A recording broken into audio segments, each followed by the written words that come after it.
சரி, என்னுடைய குக்கிங்லேயும் சரி, எத்தையுமே எனக்கு வந்து வேஸ்ட் பண்ணுறதுங்கிறது சுத்தரவா பிடிக்காது. அதே போல தான் இன்றைக்கி நான் வந்து ஒரு வேஸ்டேஜ் ஆக்காமல் எப்படி நான் ஒரு சமையல் பண்ணேங்கிறது தான் இந்த வீடியோ. பார்க்குக்கு போயிட்டு வந்து ரிலாக்ஸாக வந்தேன். நேற்று வந்து முருங்கைக்காய் சாம்பார் நிறைய பண்ணிட்டேன்.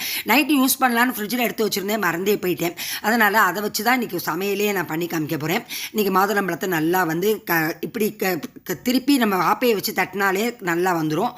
ஒரு வானொலியில் வந்து கொஞ்சம் தேங்காய் எண்ணெய் ஊற்றுறப்பே கொஞ்சம் ஜாஸ்தி ஊற்றிட்டேன். குக்கரில் வந்து 10 விசில் கொடுக்குறாப்புல சாதம், பச்சரிசி சாதம் வச்சு கொஞ்சம் மேலே ஒரு உருளைக்கிழங்கு வச்சுருக்கேன். இந்த எண்ணெயில் வந்து கடுகு, உளுத்தம்பருப்பு, பெருங்காயம், வரமிளகாய், ஒரு பச்சை மிளகாய், கருவடம், அதாவது சாம்பார் வடகம் எல்லாத்தையும் தாளித்து நேற்று வச்சு முருங்கைக்காய் குழம்பை வச்சு தான் நான் சாம்பார் சாதம் பண்ணி காமிக்க போகிறேன். நேற்று வந்து ஒரு கெஸ்ட்டு வந்து எங்களுக்கு வந்து ஒரு நாகப்பட்டினத்தில் நெய் மிட்டாய் கடையிலேருந்து இந்த உருளைக்கிழங்கு கார மசால் சாயங்காலம் வாங்கிட்டு வந்தாங்க. அது பயங்கர காரமாக இருந்தது. அதை பார்த்தாலே எனக்கு ரொம்ப காரமாக இருக்குன்னு சொல்லிட்டு தூக்கி அப்படியே ஃப்ரிட்ஜில் வச்சுட்டேன். இன்றைக்கி எல்லாமே ஃப்ரிட்ஜிலேருந்து எடுத்து வச்சு சமையல் தான். அதுவும் எனக்கு பிடிக்காது. பட் எனக்கு வேஸ்ட் பண்ண விடாமல் பண்ணுறதுனால தான் நான் இன்றைக்கி இந்த சமையல் உங்கள்கிட்ட காமிக்க போகிறேன். அப்படியே அந்த உருளைக்கிழங்கை எடுத்து மைக்ரோ ஓவனில் நல்லா சூடு பண்ணி வச்சுட்டேன். பூசணிக்காயை நல்லா துருவி அதை வந்து வெள்ளரிக்காய், பூசணிக்காய், தயிர் போட்டு ஒரு சாலடு. அந்த சாம்பாரில் வந்து நல்லா சாம்பாரில் அது பழைய சாம்பாரை எடுத்து அதில் போட்டு கொதிக்க வச்சுட்டு சாதத்தை வந்து நான் ஏற்கனவே 10 விசில் கொடுத்துக்க வச்சுருக்கேன். அதை சாதத்தில் போட்டு நல்லா மசித்து நிறைய நெய், அதாவது 50 ml நெய் விட்டு நல்லா மசித்து ஒரு சாம்பார் சாதம் பண்ணுறப்பே ஒரு தப்பு பண்ணிட்டேன். ஏன்னா வந்து சின்ன வெங்காயம், தக்காளிலாம் எடுத்து வச்சுருந்தேன், அதை போட மறந்துட்டேன்.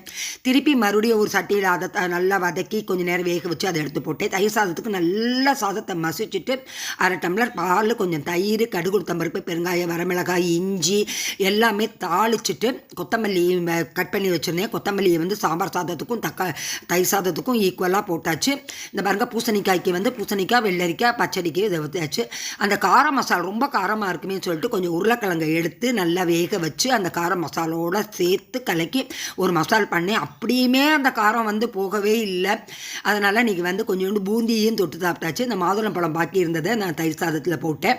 இந்த பழைய சாம்பாரில் பண்ண சாம்பார் சாதம், பழைய உருளைக்கிழங்குல பண்ணின உருளைக்கிழங்கு மசால் ரொம்ப காரமாக இருக்குமே பயந்துக்கிட்டு கர்நாடகா ஸ்டைலில் கொஞ்சம் பூந்தி, தயிர் சாதத்துக்கு அதே போல் காரமும் அதே போல் பூந்தி, இந்த புதினா சொத்து ரொம்ப டிஃப்ரெண்ட்டாக சாப்பிட்டேன். சாயங்காலத்துக்கு கொஞ்சோண்டு அடமா வரைச்சி வச்சு அதில் உள்ள சாலட் ஃபுல்லாக மிஞ்சிருச்சு. அதில் தூக்கி போட்டு கலக்கி வச்சுட்டு சாயங்காலத்துக்காக இன்றைக்கி வந்து ஒரு ஆர்டினரி சமையல் தான். இந்த வெள்ளரிக்காய் எல்லாமே நான் வாங்கிட்டு வந்தது.